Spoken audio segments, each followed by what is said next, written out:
네, 그러면 마지막 코너입니다. 이 사람의 출사표 히든 포인트 시간입니다. 혹시 마음속에 품었는데 아직 밝히거나 이야기하지 못했던 것이 있다면 이번 기회에 마음껏 포부를 밝혀주시면 됩니다. 저희가 가슴 깊이 박수 또 응원까지 해드리겠습니다. 나는 죽기 전에 네. 이걸 꼭 하고 싶다.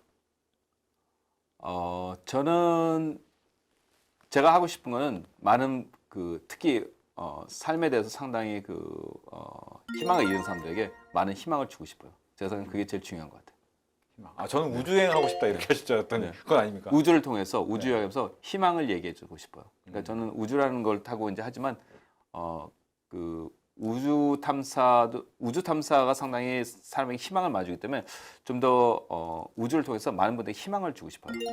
삶을 우주를 친구를 받아들임으로써 좀 더 삶에서 긍정적으로 생각하시고 그 다음에 이런 우주 탐사를 통해서 가치관의 변화. 그러니까 혹시나 자기의 가치관은 지금 우리가 상당히 물질적인 사회를 살아가지고 소외감도 많이 느끼는데요.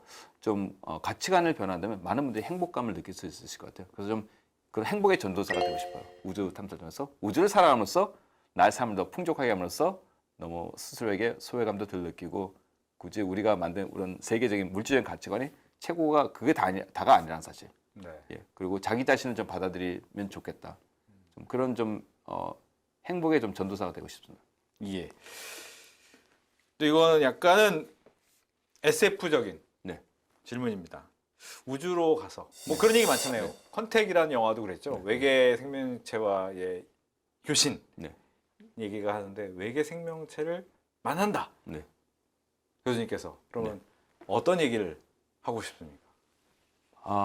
일단 걱정되고요. 얘가 착하는지 안 착하는지. 선이냐 아니냐.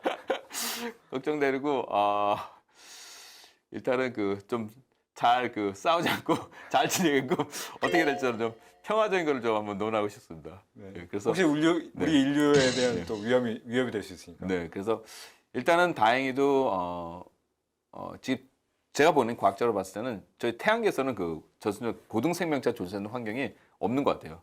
하지만 지구밖에는. 네, 지구 우리 태양계는 없는데 다른 외계 행성 만약 다른 별에서 온 그런 다른 태양계에서 온 외계 행성이라면 충분히 저희보다 뛰어난 능력을 갖출 지적 생명체가 있을 것 같아요. 상당히 비슷한 것이 우리 태양계가 진화한 것처럼 다른 곳에도 진화했겠죠. 그럼 확률적으로 저희보다 더 많이 몇천만 년이라든지 몇 억 년 더 앞서갔다면 저희보다 지적인 능력도 기술적인 능력도 많이 앞서갔겠죠. 그래서 확률적으로 제가 생각하는 수학적인 측면에서 봤을 때는 있을 확률이 높다고 저는 생각하고 있습니다. 알겠습니다. 또 인류가 아까 앞서 말한 것처럼 달에 지금 거주하는 네. 그 계획이 추진되고 있고 나사는 이제 화성 네. 거주를 추진하고 있는데 만약 두 군데 중에 한 군데를 살아야 된다면 교수님께서 어디를 택하시겠습니까? 저는 화성에서 살겠습니다. 왜 그렇습니까? 너무 바로 결정하셨네요. 환경이 좀 더 나은 것 같아요. 달보다는 달은 이제 일단 중력이 6분의 1이고 지구에 화성 한 38% 되거든요. 네. 그러니까 중력에서 좀 낮고 그다음 대기도 있고 그다음에 물도 CO2 그러니까 이산화탄소가 있는데 저희가 요번에 막스를 통해서 산소도 이렇게 축출하는 걸 실험을 했거든요. 네. 그래서 환경 면에서 제가 생각하는 화성이 더 나은 것 같아요. 그리고 우리가 테라포밍이 가능하다면 나중에 네. 화성은 사실 수십억 년 지구와 비슷한 환경이거든요. 그래서 우리가 몇천 년 뒤에 해나간다면 지구와 같은 환경을 만드는데 더 유리한 면이 있다고 생각합니다. 저는 그래서 화성을 선택하겠습니다. 알겠습니다.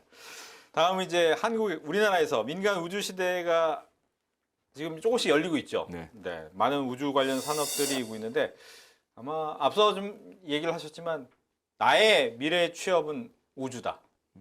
난 우주와 관련된 일을 할 거야. 이런 사람들한테, 이런 젊은이들한테 좀 조언을 해주신다면 어떤 얘기를 하시겠어요? 조언하고 있다면은 일단은 많은 이제 무슨 인공위성을 만든다든지 실질적으로 우주에서만 쓰이는 그런 것도 있지만 사실 많은 것이 사람들이 많이 거주하게 되면서 지구의 일상생활과 비슷한 일이 우주 밖에서 일어날 겁니다. 여러분께 제가 말씀드리고 싶은 거는 지금 여러분이 관심 있는 일을 다 열심히 하십시오. 하시고 우주 환경에서 어떻게 그것을 적용할 수 있는 것인가를 그것도 한번 고민해 보시면 좋을 것 같아요. 네. 여담입니다만 네. 교수님 혹시 이제 외계인을 아까 선이냐 악이냐로 보셨잖아요. 근데 외계인의 형체가 보통 이제 영화나 뭐 만화에 보면 형체가 이제 약간의 뭐 문어 스타일도 있고 다양하지 않습니까? 혹시 예상하는 형태가 있습니까? 외계인? 제 생각에도 좀 문어 같은 스타일일까. 그다음에 중력 때문인 것 같아요. 중력이 다 다르기 때문에 구조가 분명히 우리랑 다 다를 거라고 생각합니다. 네, 저희 같은 경우 이제 척추가 있잖아요. 중력을 버티기 위해서. 근데 저희 구조하고는 상당히 다른 거겠죠. 그러니까 저희 지구와 똑같은 중력을 가진 행성은 확률적으로 없을 테니까요. 그러니까 결국 다른 곳에서 진화되고 발전됐다면 저희와 다른 모양이겠죠. 그 눈이 몇 개 있는지 입이 몇 개 있는지 잘 모르겠어요. 그건 모르겠지만. 스타워즈에서 이제 그런 걸 많이 이제 보여주지만 보여줬죠. 네. 상상하겠지만 글쎄요. 잘 모르겠습니다. 어떤 형일지. 또 하나는 많은 분들이 궁금해하는 게 이제 UFO에 대해서 이제 이걸 확신할 수 있느냐라는 거잖아요. 미확인 물체이기 네. 때문에 과연 이게 우주 비행체냐? 네. 이건 어떻습니까? 그래서 저도 사실 힘든 게 사실 이제 미 해군 같은 데서 상당히 어떤 비확인 물체 UFO를 발견했다는 걸 이제 공식적으로 많이 보이시는데 확실히 아는 거는 제가 이제 우리 태양계에서는 그런 고등 생명체, 지층 생명체 존재할 확률은 제가 생각에 거의 없는 것 같고요. 그 분명히- 비행체 같은 네, 그런 거를 유행할 수 있는 고등 생명체 존재할 수 있는 환경 제가 보기에는 거의 없는 것 같고요. 분명히 그런 외계 다른 태양계에서 와야 되는 그러면 그 거리 때문에 저희가 상상할 수 없는 수준의 그런 그 문명사를 만든 그 생명체라고 생각합니다. 또 하나는 이제 아까 말씀하신 것처럼 우주로 나가는 커지는 산업이 있을 때 네. 우주 밖에서의 거주도 있겠지만 지구상의 변화는 어떻게 생길까요? 지구상에서는 예를 들면 우주에 나가는 기술이나 이런 것이 네. 지구의 문명을 어떻게 발전을 시킬 수 있냐, 변화시킬 수 지금 있냐. 현재 같은 경우에는 이제 국제 우주정거장 같은 경우는 상당히 이제 선진국들이 이런 게 실적인 건데 선진국들이 그 국제 우주정거장을 유지하는 데 상당히 큰 비용이 되거든요. 그래서 미국과 일본, 캐나다, 이제 유럽 국가에서 상당히 많은 돈을 주셔서 실험을 하는데요. 국제 우주정거장에서 지금 현재까지 한 3,000번 이상이 실험했는데 어떤 걸 많이 집중하면 첨단 소재라든지 예컨대 지구에서 생산할 수 없는 거, 예컨대 제약회사 같은 데서 투자를 많이 하고 있습니다. 좀 새로운 분야에 대한 연구가 우주에서는 가능한 거군요. 네, 그래서 최근에 나사가 어떤 일을 했냐면 나사가 그 과학 탐사에서 이제 심우주 탐사와 지구 탐사와 태양 탐사 그다음에 행성 탐사였는데 새로운 디비전을 만들었어요. 뭐냐면 우주를 바꾸는 이유가 그 나노 테크놀로지라든지 어떤 생명과학 쪽의 연구를 위해서 그러니까 지구에서 하기 힘든 거를 우주 밖에서 함으로써 더 나은 기술적 발전을 이제 추구할 수 있기 때문에 그거를 디비전을 만들었습니다. 나사가. 그래서 우주 밖에서는 새로운 더 발전된 기술이라든지 어떤 생명과학 쪽에서 실험할 때는 유리한 면이 많습니다. 예. 그래서 또 하나 궁금한 거. 네. 많은 이제 젊은이들이 꿈이 나사에 취업하는 거예요. 네. 라고 얘기를 하는 친구들 있잖아요. 네. 근데 이제 생각하기로는 네. 엄청난 천재들이 가는 곳이다. 라는 생각을 할 수도 있고. 네. 그래서 어떤 사람들이 나사에 취업할 수 있느냐. 네. 그리고 정말 조건이 좋으냐. 네. 이런 생각이 좀 궁금해집니다. 나사는 보통 일반적으로 이제 기술적인 부분은 이제 미국 시민이겠죠. 어떤 한 국가마다 자신의 기술들을 보호해야 되겠죠. 근데 이제 나사에 10개 필드 센터가 있는데 그중 한 곳이 JPL이라는 곳은 이제 그래서는 한국 출신 이제 많은 과학자들이 근무를 하고 있습니다. 한국 국적을 갖고요. 그래서 과학적인 측면에서는 과학적인 경우에는 제가 생각하는 그쪽이나 뭐 가다드 같은 경우에서도 가다드라는 센터에서도 한국 국적을 갖고 계신 여러분이 이제 나사 과학자로 근무하고 계시거든요. 네. 예. 그다음에 조건 같은 경우에는 일단은 나사에 근무하시는 분들은 그 직업 만족도가 상당히 높은 걸로 알고 있습니다. 예. 그래서 좀 많이 행복해 하시는 분들이 많으시고요. 그리고 이제 또 실적으로 만약에 나사와 협업하고 싶으면 지금 대한민국에서도 많은 천문연구원이나 한국우주연구원이나 그다음에 이제 대학교들에서 나사와 협업하는 그런 경우가 많은 것 같아요. 그래서 굳이 나사를 안 가시더라도 이런 국내에 있는 기관을 통해서 나사와 같은 과학자와 같이 일할 수 있는 그런 기회도 많다고 생각하고 있습니다. 예. 보면 외국에서도 나사를 가고 싶어하는 친구들이 많나요? 우리나라 그렇죠. 말고. 네. 지금 제 학교 미국에서 제 학교 학생들 가르치면 이제 가장 많이 이제 이끌어가는 치료 중 하나가 나사고 나사에 대한 그런 어떤 그 갈망이 상당히 높은 거죠. 마치 K-팝을 좋아하듯이 미국에 있는 많은 학생들이 나사를 되게 좋아하는 것 같아요. 왜냐면 인류를 다음 단계로 이끄는 앞에 있으니까. 그래서 그런 도전에 많은 친구들이 도전하고 그다음 특히 나사와 이제 스페이스X도 그렇고요. 최근에 미국에서는 트렌드가 이공계를 전공한 친구들이 숫자가 늘고 있습니다. 이건 상당히 지금 나사와 어떤 스페이스 같은 기업들의 역할들이 상당히 국가 발전에 기여를 하는 거겠죠. 젊은이들이 어떤 이공계에 관심을 갖게 하니까. 예. 우리나라 역시 이제 우주청 비슷하게 이제 만들어질 가능성이 커지고 있잖아요. 네. 그러면 우리나라 역시도 그런 선도하는 어떠한 기구나 기관이 필요할 수도 있는 거네요. 과거에는 이제 로켓이나 인공위성 만드는 것 자체지만 이제는 경제권을 되면서 경제권에서 그 수많은 국가들이 지금 우주에서 활동하는데 예컨대 외교 문제 같은 경우가 또 있죠. 그다음에 이제 또 어떤 이제 경제권이기 때문에 어떤 그런 경제 활동도 하기 때문에 여러 부서가 같이 참여를 해야 됩니다. 이제 나사 엠버서더를 맡고 계시잖아요. 뭐 네. 명예직을 하시는지 아니면 홍보 대사로서의 역할만 하시는 건지.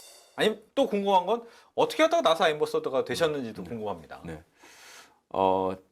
일단은 제가 그 수학을 가르치다 보니까요. 그냥 이공계 학생들이 많겠죠.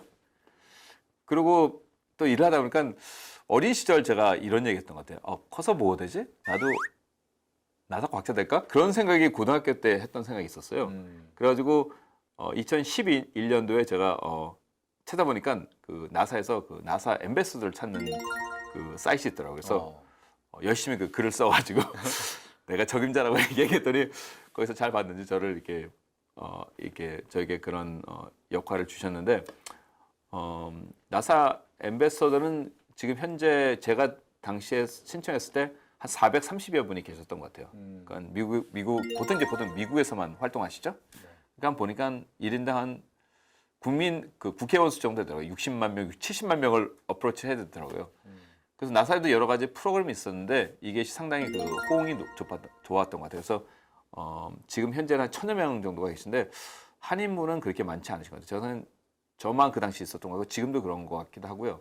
그 다음에 대부분 그 국내에서만 활동들을 많이 하시죠. 그래서 저처럼 이렇게 대한민국 온다든지 외부에서 활동하시는 분들은 제가 생각엔 별로 없으신 것 같고 그 엠버서더를 하겠다라고 했을 때 통과된 이후에 따로 교육 같은 게 있습니까? 있습니다. 그래서 실적으로 이제 계속 지속적으로 저희는 계속 훈련을 받고 그다음 특히 이제 엠베서더 같은 경우는 많이 이제 실질적인 나사 과학자들과 소통하는 그런 기회들이 많죠. 지속적으로 공부를 많이 해야 되겠죠. 많이 하고 그다음에 이제 컨퍼런스 같은 게 많아가지고 같이 하면서 실적으로 있는 나사에 있는 과학자들한테 배우고 그러면서 정확하게 알려야 되겠죠. 네. 이렇게 엠버서더 활동하시면서 생각나는 뭐 재미난 에피소드 같은 게 있으면 재미난 거는 많은 학생들하고 보통 이제 학교들 갈 때 이제 미국에서도 그렇고 한국에서도 방문했을 때 보면 저가 이제 화성 착륙 실험을 많이 하거든요. 그러니까 달걀을 컵에다 넣고 네. 달걀이 한 30cm 정도 떨어지면 깨지거든요. 그렇죠. 근데 이 달걀을 컵에다 넣고 풍선을 붙여서 하늘 높이 던져서 착륙하게 되면은